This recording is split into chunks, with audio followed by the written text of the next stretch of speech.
Hi guys, nandito tayo ngayon sa Higatangan Shifting Sandbar at yun, naabutan natin yung sunset pero actually hindi na natin nakita yun, hindi na natin naabutan yung araw, so may liwanag pang konti kaya dadalit ng pumunta dito.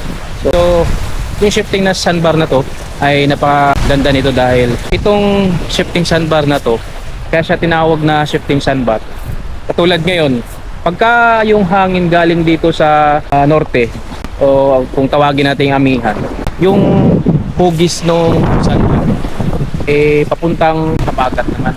So nagbabago-bago siya depende sa season ng hangin. Kung habagat din naman yung hangin nang galing season ng habagat, yung hugis naman ito babaliktad papunta dito sa kaliwa, papunta doon sa north. So kaya siya tinawag na shifting sandbar. So may kahabaan ito na sa mga 200 meters at dati kasi medyo maumbok to yung gitna. Pagka nakatayo ka dito bandang gilid yung araw, hindi mo kita yung kabilang tao pag nakatayo dun sa kabila.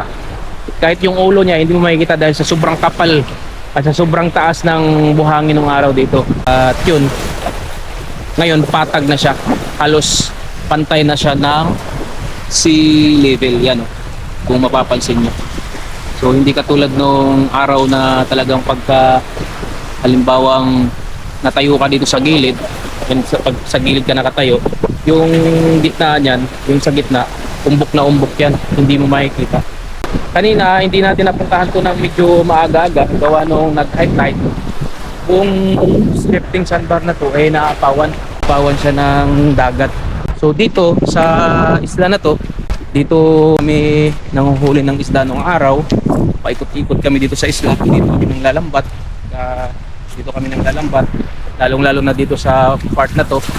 Itong dyan sa may hindi naman kalagitnaan ng Leyte tsaka Higatangan, bandang unahan lang. Dyan kami nanguhuli ng bilis. Mamaya madaling araw gigising tayo ng maaga kasi may mga sila dito, may mga nanlalambat pa rin. Tuwing umaga kasi hinuhuli yun. Gigising ka ng mga alas 3 ng umaga, tapos i-area nyo yung lambat dyan sa laot, dyan mo i-area mga alas 4, tapos aahunin nyo rin ng mga alas 6 o alas 7 ng umaga. Yan yung pinaka-unit dito sa Higatangan, At